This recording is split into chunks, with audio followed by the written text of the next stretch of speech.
नमस्कार दोस्तों आजकल किसी का भी बैंक अकाउंट फ्रीज हो रहा है और उनको ये कारण भी नहीं बताया जा रहा है कि उनका बैंक अकाउंट आखिर फ्रीज किया गया तो क्यों किया गया। बस बैंक अकाउंट में एक फंड आया और आपका अकाउंट डेबिट फ्रीज हो गया। दरअसल दोस्तों साइबर सेल की इस मनमानी ने किसी का भी बैंक अकाउंट फ्रीज कर देना लोगों में भय का वातावरण बना। लोगों की फाइनेंशियल सिक्योरिटी तो कहीं रह ही नहीं गई है। आज माहौल ऐसा है कि लोग डरते हैं बैंक में पैसा रखने से। ज्यादातर मामलों में लोग केवल कैश का ही उपयोग कर रहे हैं। ऑनलाइन ट्रांजैक्शन लेने में और देने में बहुत ही ज्यादा मुश्किलें आ रही हैं। लोगों को 10 बार सोचना पड़ रहा है। ऐसी स्थिति देश के आर्थिक विकास के लिए बहुत ही घातक है। तो आखिर इसका सॉल्यूशन क्या है? क्या हो रहा है? सरकार कर क्या रही है इसके लिए?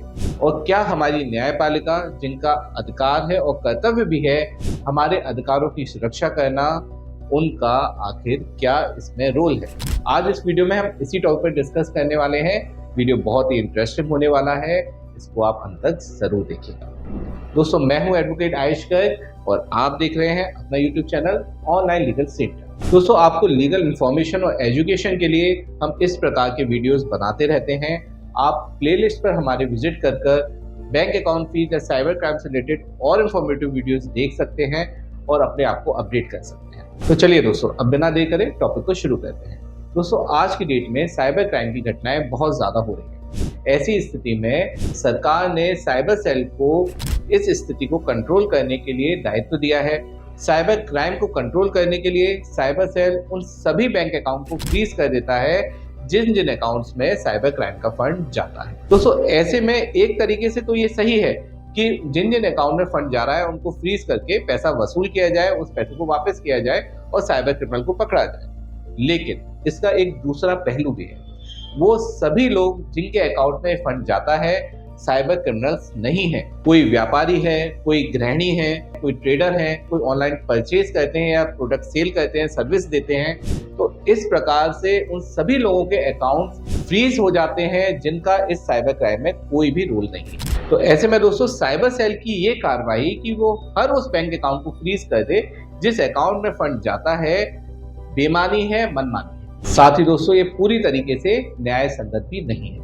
इन्हीं बातों का संज्ञान लेते हुए हाई कोर्ट्स ने डिफरेंट स्टेट्स की हाई कोर्ट्स ने अपने अपने निर्णयों में इनके बारे में डिस्कस किया है और बताया है, साइबर सेल को निर्देश दिया है कि वो बैंक अकाउंट फ्रीज करते समय निम्न बातों का ध्यान अवश्य रखें। अगर वो नहीं रखते हैं तो बैंक अकाउंट अनफ्रीज किया जाएगा और साथ ही साथ साइबर सेल के खिलाफ भी कार्रवाई की जाएगी। Madras high court, Kerala high court, Bengaluru high court, Maharashtra high court, Gujarat high court, even Uttar Pradesh high court ने भी ये निर्णय दिए हैं कि ऐसी स्थिति को कंट्रोल किया जाए। साथ ही साथ बैंक अकाउंट फ्रीज करते समय सेक्शन 102, 106 की कार्रवाई करते समय निम्न बातों को जरूर ध्यान दिया जाए जिससे उन लोगों को परेशानी ना फेस करनी पड़े जिनका इस साइबर क्राइम में कोई रोल ही नहीं है। अब दोस्तों हम जानते हैं कोर्ट ने आखिर किन किन पहलुओं पर डिस्कशन किया है और क्या रिजल्ट अब निकल के आया है। सबसे पहले तो दोस्तों कोर्ट ने साफ कर दिया है केवल उस अमाउंट को आप होल्ड कर सकते हैं जिस अमाउंट का ट्रांजैक्शन आपके अकाउंट में आया है, जो डिस्प्यूटेड अमाउंट है। इसके अलावा आप पूरे बैंक अकाउंट को डेबिट फ्रीज नहीं कर सकते हैं। इसका सीधा मतलब है दोस्तों अगर आपका बैंक अकाउंट चेन में फ्रीज हुआ है, आपका डायरेक्ट लिंक उस साइबर क्राइम से नहीं है और आपके अकाउंट में कुछ फंड आता है, तो जो अमाउंट आपके अकाउंट में आया है, फॉर एग्जाम्पल अगर कंप्लेंट है 1 लाख रुपए की, 50,000 का ट्रांजेक्शन अमाउंट है जो आपके अकाउंट में आया है और उसमें से लीन अमाउंट है 20,000 रुपए, तो आप पे केवल 20,000 का लीन लगेगा। ना तो 50,000 से मतलब है, ट्रांजेक्शन अमाउंट से कोई मतलब नहीं है और न ही आपको कंप्लेंट अमाउंट से मतलब है। आपके अकाउंट पे केवल 20,000 का लीन लगेगा।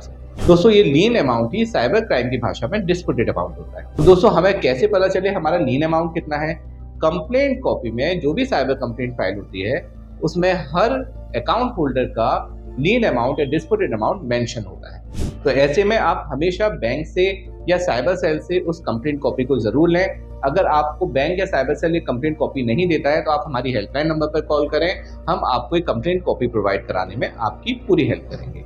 दूसरा दोस्तों आपका बैंक अकाउंट आखिर क्यों फ्रीज किया जा रहा है, क्या कारण है उस बैंक अकाउंट को फ्रीज करने का, इसके बारे में पूरी डिटेल्स और रीजन साइबर सेल को आपको देना पड़ेगा। साइबर सेल आपको 91 CRPC या फिर आपको 94 BNSS एक्ट के अंतर्गत नोटिस इशू कर सकता है और आपको उस नोटिस में उसको सारी डिटेल्स देनी होगी, साथ ही आपसे वो जरूरी डॉक्यूमेंट्स की डिमांड कर सकता है। तो कोर्ट ने अब ये निर्णय दिया है कि कोई भी अकाउंट डेबिट फ्रीज करने से पहले आपको अकाउंट होल्डर को ये डिटेल्स देना कि क्यों उसका अकाउंट फ्रीज किया गया है, क्या रीजन है उसका, आपको देना कंपलसरी है। अगर साइबर सेल आपको ये डिटेल्स नहीं देते हैं और मनमाना रवैया अपनाते हैं तो आप सीधे कोर्ट में जा सकते हैं उनके इस रवैये के खिलाफ।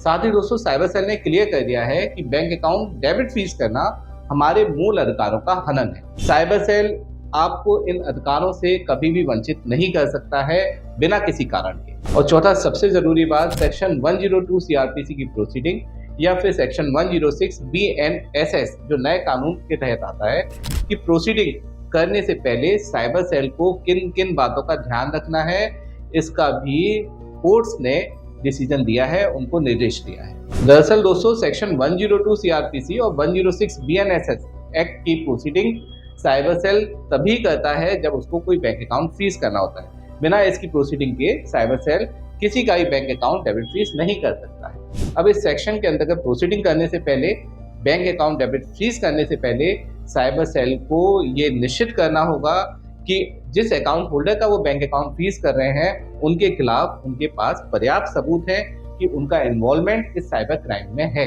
तो दोस्तों, माननीय न्यायालयों के निर्देश के अनुसार एंड में हम समरी क्या मिलती है हमें, हम उस पर अब डिस्कस करते हैं। सबसे पहले दोस्तों, आपका बैंक अकाउंट सेक्शन 102, 106 की प्रोसीडिंग करने के बाद ही फ्रीज किया जा सकता है, उसके अलावा फ्रीज नहीं किया जा सकता। इसके अलावा दोस्तों, अगर आपका डायरेक्ट लिंक साइबर क्राइम से नहीं है तो ऐसे में साइबर सेल आपके बैंक अकाउंट को केवल लीन कर सकता है पर्टिकुलर अमाउंट का, न कि पूरे अकाउंट को डेबिट फ्रीज करेगा। अब दोस्तों, फिर भी साइबर सेल अगर अपना मनमाना रवैया अपनाता है बैंक अकाउंट फ्रीज करते समय, आपके बैंक अकाउंट को डेबिट फ्रीज कर देता है, कोई रीजन भी आपको नहीं बताता है, तो ऐसे में आप साइबर सेल के खिलाफ कोर्ट में जा सकते हैं। अब इसके लिए सबसे पहले आपको दोस्तों बैंक में विजिट करना होगा, वहां से जरूरी डिटेल्स और डॉक्यूमेंट्स लेने होंगे।